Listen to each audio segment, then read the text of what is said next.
जी, screen आ रही है, show आप लोगों को हो रही है नज़र? जी सर, हो रही है। चलें, बिस्मिल्लाहिर्रहमानिर्रहीम। आज हम जो है ना पी ब्लॉक का एक टॉपिक करेंगे। तो ये आपका थर्ड चैप्टर है और लास्ट है सिलेबस का। आपका केमिकल बॉन्डिंग का कंप्लीट हो चुका है। एसिड बेस के जो है ना वो आपके मेरे ख्याल है दो रह गए, सोलोबिलिटी और सोलोबिलिटी प्रोडक्ट, छोटे छोटे दो टॉपिक है। उसके बाद सर आपका वो ये आ जाता है शेल्स पी वाला ब्लॉक। सब शेल वाला। जी, सर सब शेल शेल वो ऑर्बिटल वो वाला भी रहता है। कौन सा सब शेल वाला? सर आपने वो सेंड की थी हमें स्लाइड्स उसकी। किस चैप्टर का?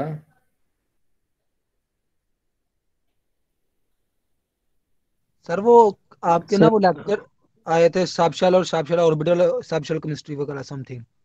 वो तो केमिकल बॉन्डिंग के अंदर लेक्चर नहीं आया था, वो वीडियो मैंने पोस्ट की थी।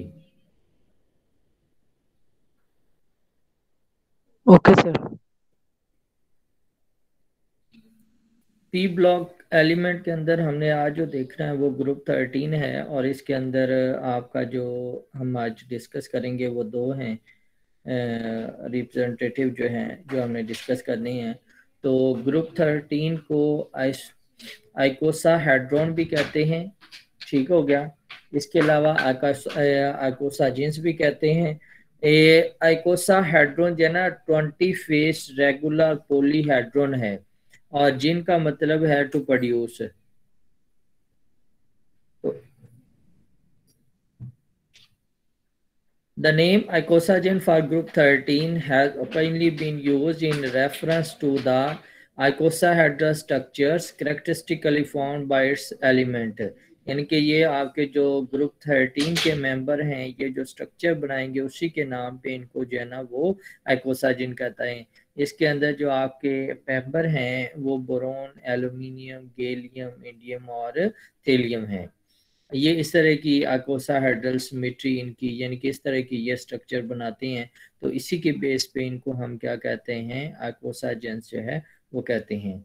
ये आपके लिंक है जो मैंने यूट्यूब की जो वीडियो आपको पोस्ट की हुई है, लेक्चर जो हैं ये आज मैंने पोस्ट किए हैं आपकी जेसीआर के अंदर, जीसीआर में, गूगल क्लासरूम के अंदर। तो आज हम जो स्टार्ट करते हैं आपका फर्स्ट, इसके अंदर ये बोरोन एल्यूमिनियम फैमिली है। तो बोरोन का जो आपके पास मेंबर है वो बोरिक एसिड है, या बोरेसिक एसिड इसे कहते हैं हम, या आद्रोबोरिक एसिड है, H3BO3RbOH3। ये हमने फर्स्ट डिस्कस करना है। देन एल्यूमिनियम का हम डिस्कस करेंगे, एलएम जो है। तो several boric acid are known, either such as are in the form of salt. These are derived from boron trioxide with varying amount of water. There are four important boric acid based on the amount of water present in boron trioxide. Like this, अब ये first आपका है आर्थ्रोबोरिक acid H3BO3। तो ये है आपका जो है बोरोन ट्राईऑक्साइड जो है, और इसके साथ 3 वाटर मॉलिक्यूल लगे हुए हैं। नेक्स्ट आपका मेटाबोरिक एसिड है, इसमें एक वाटर आपका है। टेट्राबोरिक एसिड, इसमें भी एक वाटर आपका है। देन आपका पैरोबोरिक एसिड है, इसमें आपके 3 वाटर मॉलिक्यूल लगे हुए हैं। Salt corresponding to some condense acid like Ca2B6O11 and magnesium Mg3B8O15 also exist। ये बोरोन के जो हैं। Of the free acid, orthoboric acid or boric acid is the only important one which is stable in solid as well as in solution form. The salt of boric acid called borate। तो an important example is borax। ये आपने FSc के अंदर भी वो borax B test जो है वो किया होगा। तो ये आपका इम्पोर्टेंट एग्जांपल इसकी है, ठीक है। Na2B4O7 और 10 वाटर मॉलिक्यूल, यानी कि वाटर ऑफ क्रिस्टलाइजेशन इसके साथ जो है वो 10 है। तो आदो ये बोरिक एसिड या तो बोरिक एसिड, इसको हम अब डिस्कस करते हैं। Boric acid is a weak inorganic acid, inorganic का है लेकिन ये वीक है, विथ एंटीसेप्टिक प्रॉपर्टी। एंटीसेप्टिक पता है ना, वो जरासीम को मारने के लिए जो होता है। and also called as boracic acid or orthoboric acid. Boric acid is a white crystalline solid with the density 1.435 gram per ml. Melting point कितना है 170.9 degree and boiling point 300 degree. Occurrence: boric acid usually occur in volcanic areas in certain minerals such as borax. It is also found in sea water, plant and fruit. Fruit इसमें आपका cedar आ जाता है in small amount. Preparation के लिए हम जो है ना कोलमीनाइट जो और लेते हैं. अच्छा, तो आपने करना क्या है कि ये आपके पास कोलमीनाइट और है, इसके अंदर से आप क्या चीज करेंगे जी, सल्फर डाइऑक्साइड जो है वो आपने पास करवानी है. तो on commercial scale boric acid is prepared from a natural calcium borate called culminate by suspending it in boiling water while sulfur dioxide is passed through it. कि बॉइलिंग वाटर लेना है, उसके अंदर आपने ये और डाल देनी है और उसी के अंदर से आपने पास करवानी है sulphur dioxide. Boric acid crystallise out from the solution while the other product, ये आपकी जो है CaCO3 जो है रिमेन इन द सॉल्यूशन. कि बोरिक एसिड आपके पास क्या होगा, ये जो है इसके क्रिस्टल आ जाएंगे और ये जो आपका साल्ट है ये उसी में सॉल्यूशन के अंदर ही रहेगा, यानी कि ये सॉल्यूशन फॉर्म में रहेगा और ये आपके पास क्रिस्टल में आ जाएगा, क्रिस्टलाइज हो जाएगा. From borax Na2B4O7, a hot concentrated solution of borax is treated with the calculated quantity of concentrated sulfuric acid. अगर यहाँ पे आप देखें ना तो 1 मोल इसका यूज हो रहा है और 1 मोल इसका यूज हो रहा है. तो ये कहता है कि calculated quantity of concentrated sulphuric acid की मोलर क्वांटिटी आपको पता होना चाहिए. तो एक इसका ले लें, एक इसका ले लें. On cooling, flaky crystal of boric acid form separate out. Flaky होती हैं तयदार या छिलके जैसा बना हुआ जो है ना, तो ये आपके पास क्रिस्टल इसकी आ जाएंगी. बोरेक्स जो है कंसंट्रेटेड सल्फ्यूरिक एसिड के साथ रिएक्ट करेगा तो आपके पास H3BO3 यानी कि ऑर्थोबोरिक एसिड आ जाएगा. From diborane and boron trihalide as a byproduct of hydrolysis. Boric acid is formed as a byproduct of hydrolysis of boron trihalide and diborane. कि ये आपके पास डाइबोरेन है और ये आपके पास क्या है, बोरोन ट्राइहेलाइड. हेलाइड यहाँ पे आपका जो है ये X जो है वो क्लोरीन भी हो सकता है, ब्रोमीन या आयोडीन कोई भी यहाँ पे आपका हो सकता है हेलाइड के अंदर से. तो आपके पास क्या चीज आ जाएगा, ये ऑर्थोबोरिक एसिड आएगा.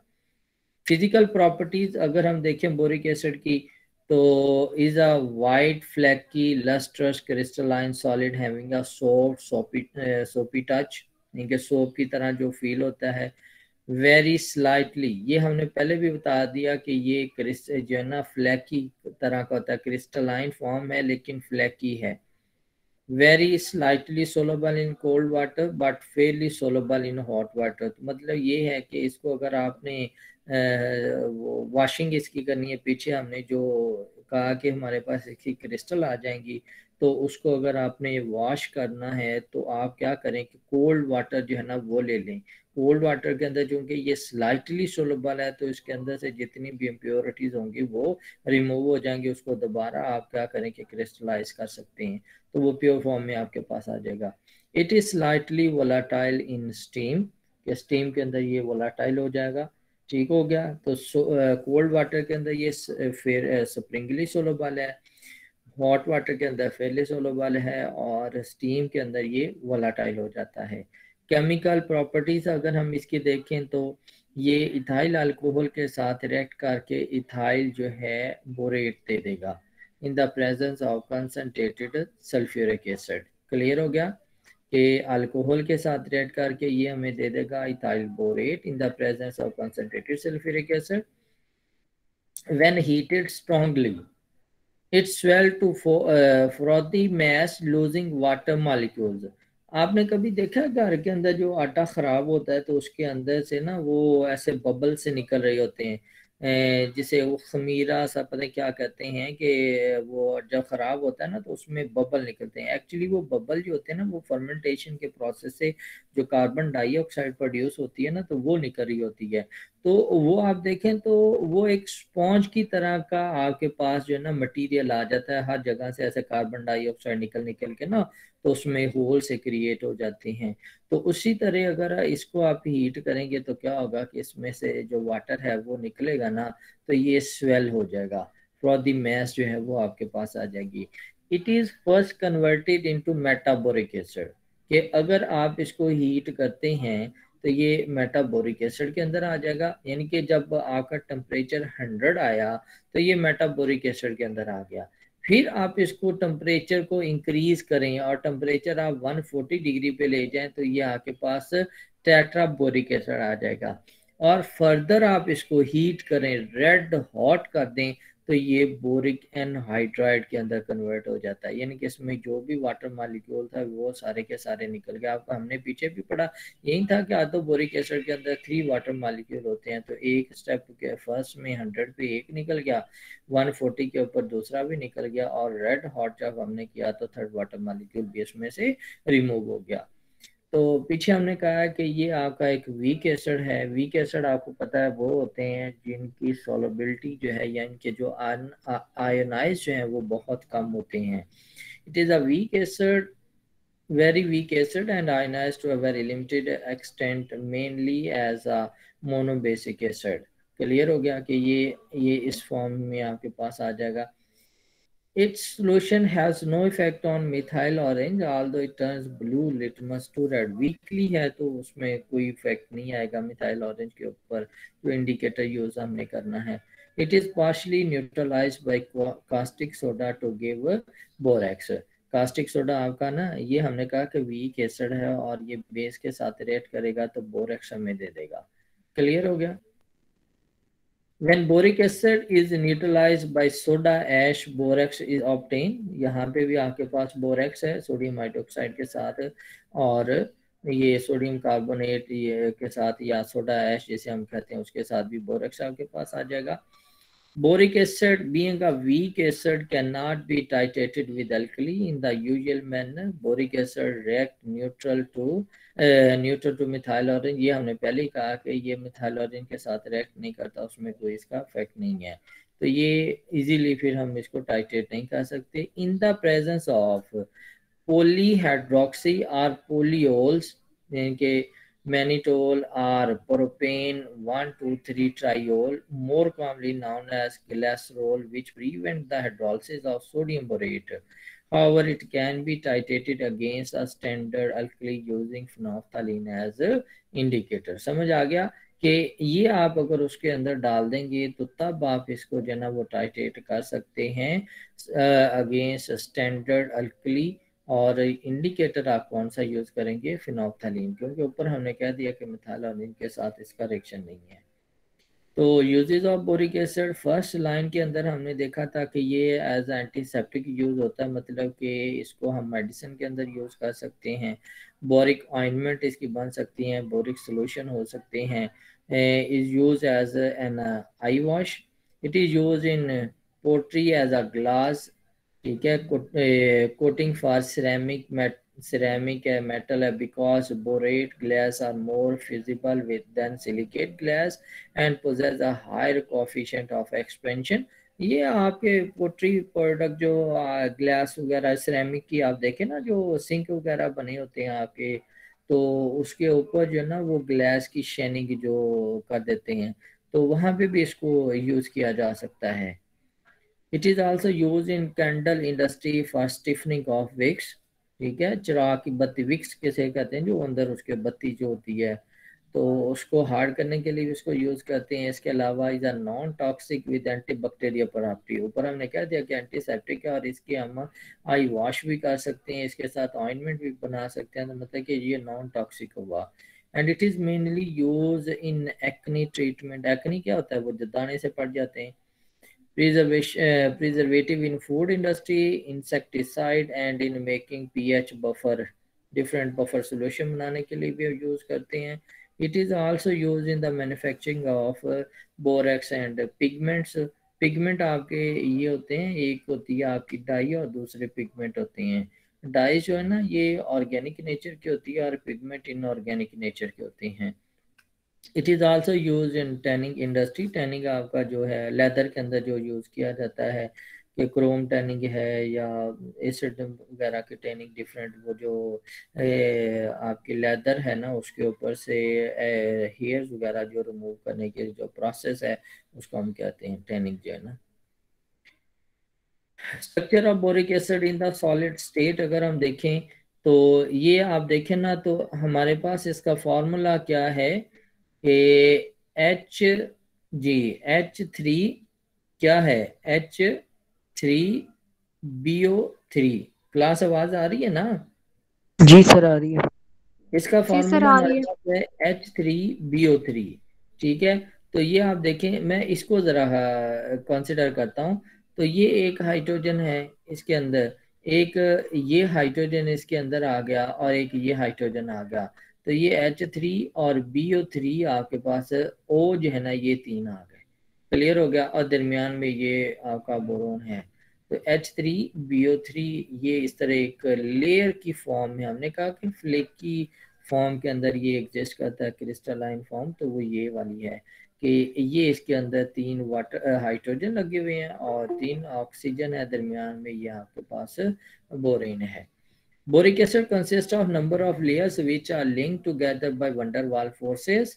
The layers are at a distance 318 picometer from each other. Each layer is composed of various trigonal planar BOH3। ठीक हो गया? ट्राइगोनल ये इस तरह की जो ज्योमेट्री आपके पास है। Each layer ठीक हो गया। The BO bond length 136 picometre. ठीक हो गया। एंड OH आपके पास कितना आ गया? 97। ये 97 पे आपका है। क्लियर हो गया? और हाइड्रोजन बॉन्ड लेंथ इसके अंदर आपके पास कितनी है? 272 पिकोमीटर। क्लियर हो गया? तो ये आपका था। इसके अलावा इसके हेल्थ हैजर्ड जो है ना कि is a non toxic in small concentration. वो तो आपको पता ही है कि हाई कंसंट्रेशन के अंदर जो है ना वो कोई भी चीज़ आप लेंगे ना तो वो टॉक्सिक ही होती है। तो स्मॉल अमाउंट इसकी जो नॉन टॉक्सिक है, लेकिन हाई क्वांटिटी आप इसकी लेंगे तो ये टॉक्सिक है। If swallowed or inhaled can be poisonous. High concentration can potentially lead to reproductive problems. Exposure to boric acid over long periods of time can cause possibly kidney problems. ठीक हो गया? तो ये इसके हेल्थ हैजर्ड्स हैं। ये छोटा सा क्वेश्चन आ जाता है पेपर में ना कि how to make borate buffer having pH. हमने पीछे कहा ना कि ये बफर सॉल्यूशन बनाने के लिए भी यूज होता है। तो अगर ये क्वेश्चन आए ना कि how to make borate buffer having pH 8.4, तो आपने ये इसका आंसर देना है कि आपने उसमें 4.7 ग्राम बोरिक एसिड डालना है, 2.54 ग्राम बोरेक्स डालना है, 1000 ml वाटर लेना है अपने डिस्टल वाटर, और उसकी पीएच जो है ना वो आपने 8.4 मेंटेन कर देनी है सोडियम हाइड्रोक्साइड से, और फिर उसको फिल्टर कर लेना है। तो ये जो सोल्यूशन आपके पास बनेगा उसकी पीएच कितनी है? 8.4 है। क्लियर हो गया? अब आगे आ जाता है जी डबल साल्ट RLM। बाज दफा ना दो साल्ट आप लें। एक्सक्यूज मी ठीक है sir. Ji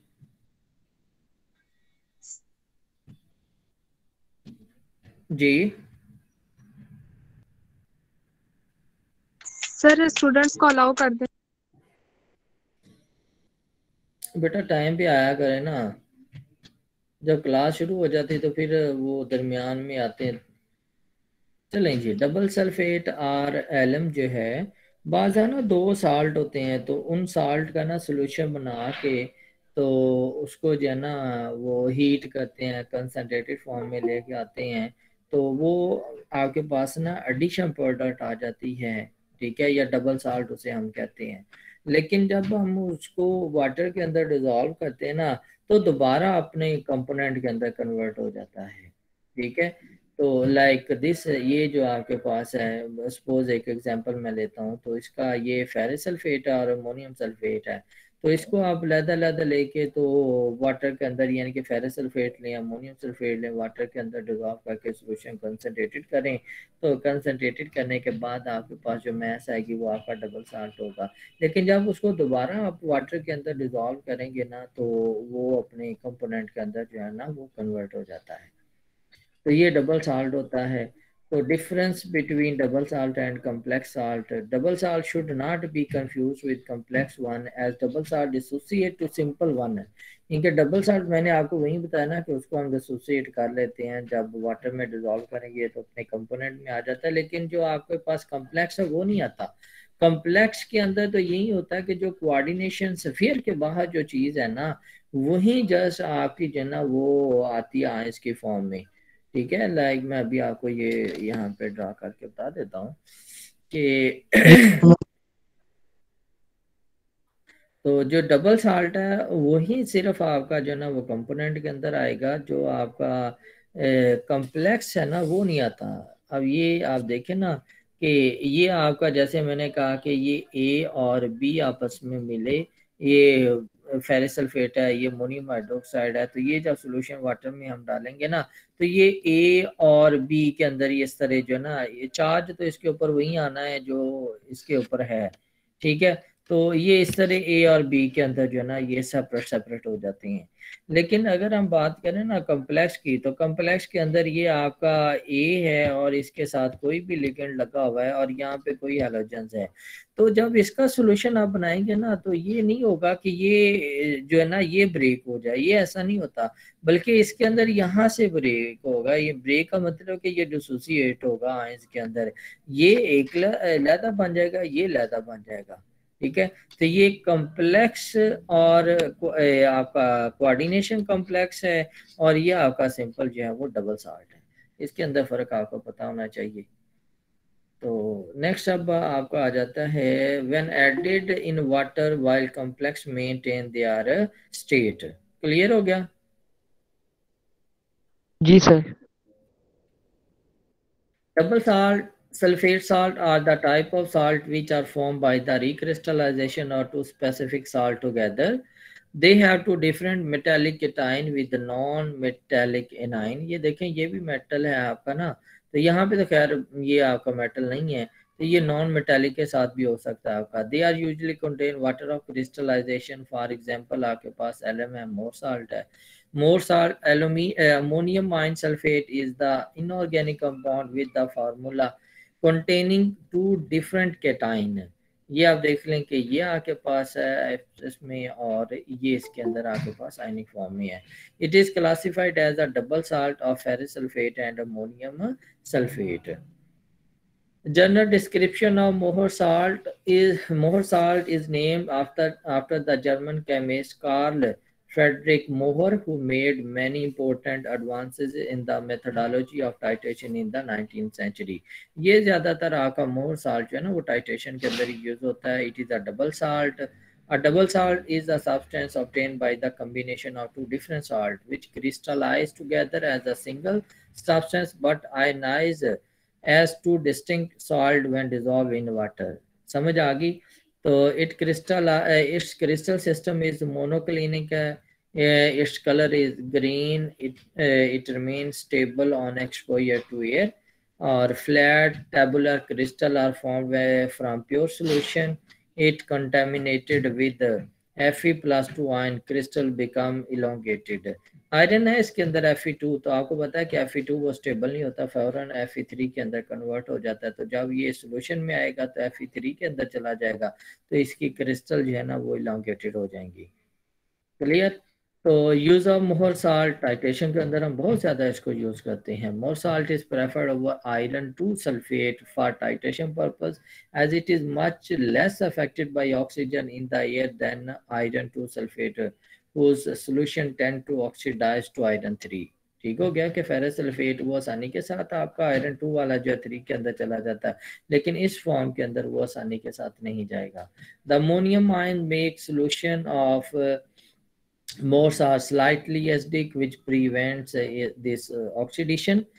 It is chiefly used in iron plating, it is use in photography, और इसके अलावा डिफरेंट केमिकल एनालिसिस के अंदर इसको हम यूज़ करते हैं। Synthesis of more salt is prepared by dissolving an equimolar mixture of hydrated ferrous sulfate and ammonium sulfate in water। दोनों आप देखें ना, पीछे फार्मूले के अंदर देखा हमने कि एक एक मोल ही है, तो इक्विमोलर का मतलब एक मोल उसका ले लें, एक मोल उसका ले लें और उसका सोल्यूशन बना लें, तो containing a little of sulfuric acid and the crystallization from the solution। तो on crystallisation light green crystal of ferrous ammonium sulphate separate out. Clear हो गया? तो ये आपका रिएक्शन होगा कि ये आपने ले लिया, उसके बाद ये लिया, और ये इसको कंसंट्रेटेड फॉर्म के अंदर करेंगे तो ये आपके पास आ जाएगा। तो solubility, we can also determine the solubility of Mohr salt by redox titration. So more salt is a reducing agent and can be titrated with the standard oxidizing agent that can be KMnO4 in the presence of dilute sulfuric acid। ठीक हो गया? इसमें जब KMnO4 की titration करते हैं ना, तो उसमें हाफ टेस्ट ट्यूब हम dilute sulfuric acid भी डालते हैं, where the end point would be just colorless। Clear हो गया? ठीक है, ऑक्सीडाइजिंग एजेंट के तौर पे ये बिहेव करेगा जब आपके पास इसमें डाइल्यूट सल्फ्यूरिक एसिड भी होगा। तो नेक्स्ट अब आपका आ जाता है एलम। ये एलम आपको पता है, ये इसे फटकरी जिसे हम कहते हैं, ये बहुत ज़्यादा यूज़ होती है, इसको वाटर की प्यूरिफिकेशन के लिए भी यूज़ करते हैं। पुराने ज़माने के अंदर लोग पता क्या करते थे कि वो नहरी पानी जो ना पीने के लिए वो यूज़ करते थे ना, तो आजकल, और हमने भी ये पढ़ा कि ये जो आपका बोरिक है, खैर वो हमने पढ़ा कि एंटीसेप्टिक है, और ये भी आपका एंटीसेप्टिक है एलम भी जो है ना।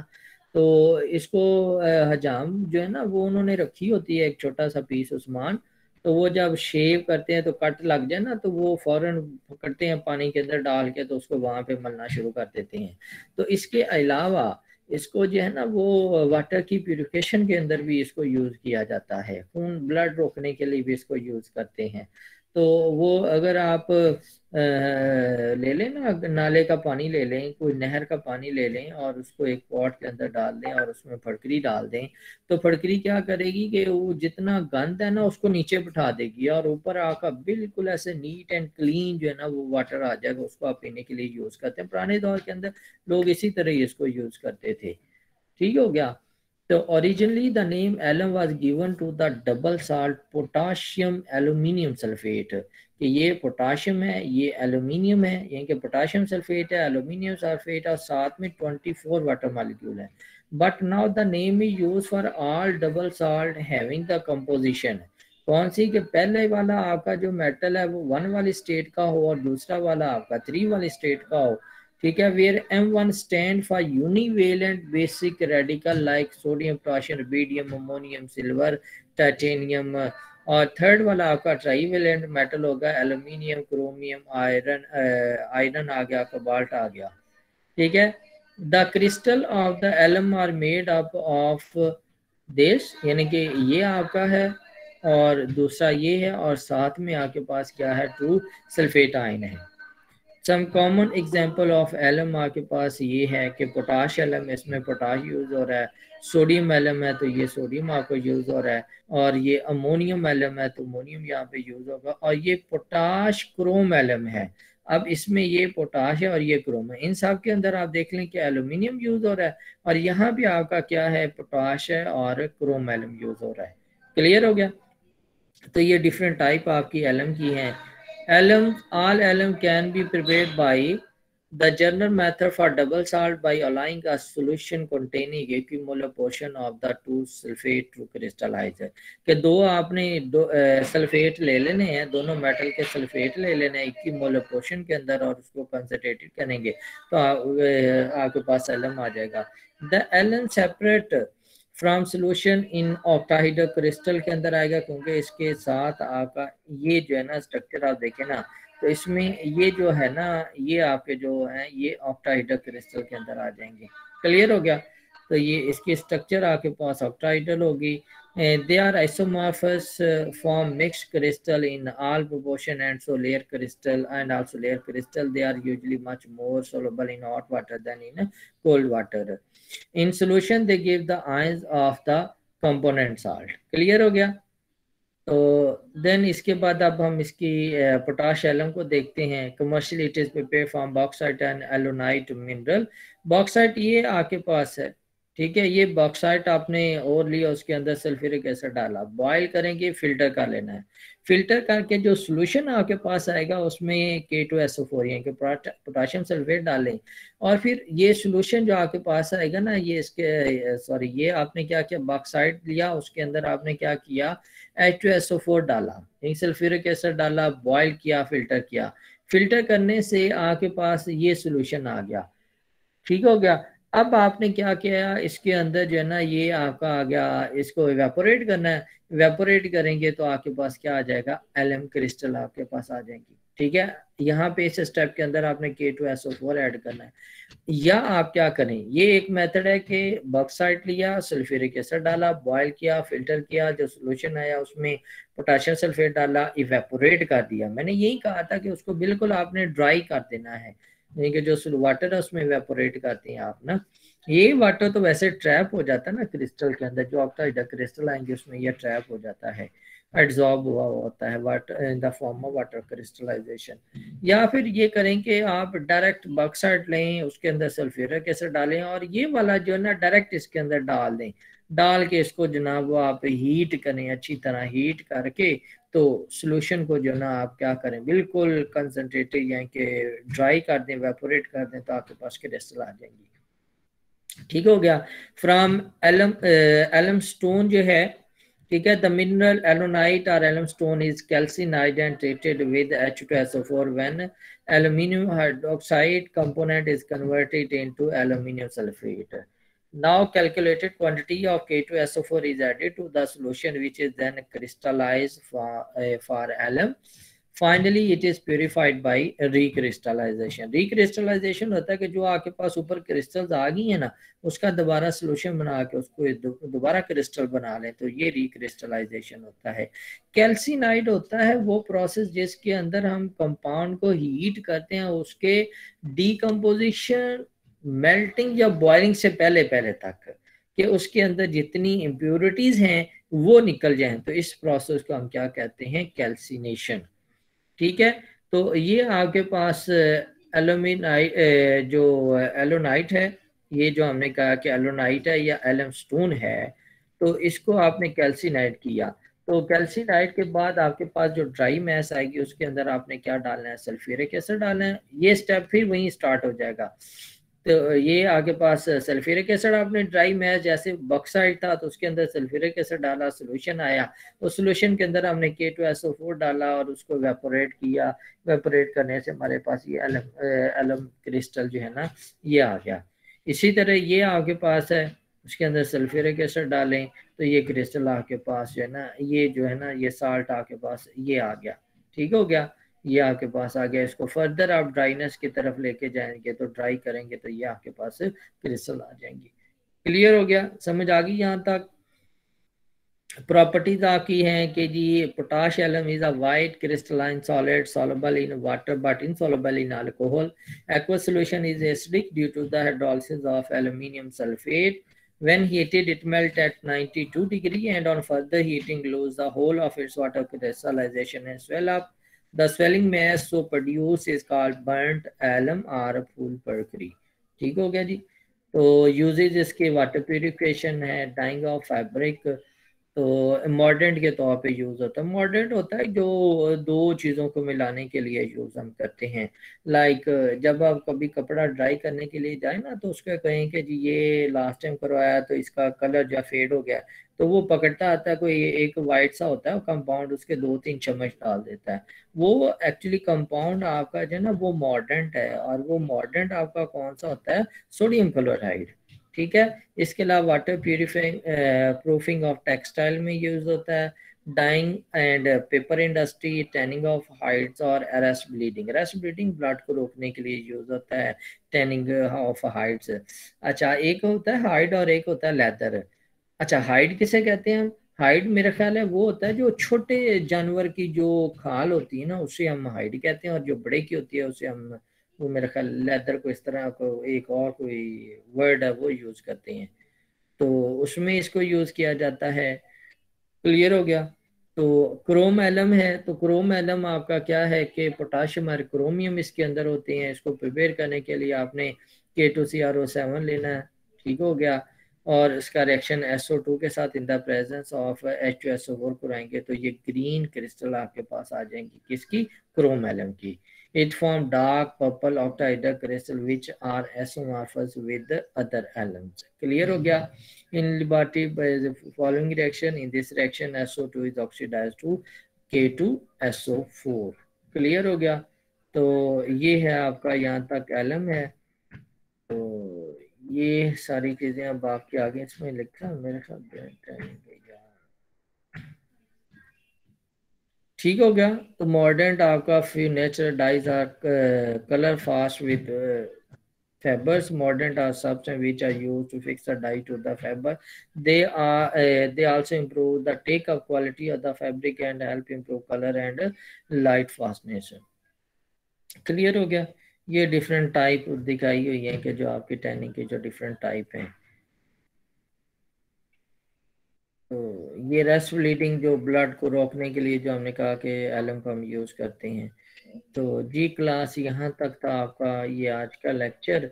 इसमें आपका कोई क्वेश्चन है तो बता दें, कोई डिस्कशन आप लोगों ने करनी है।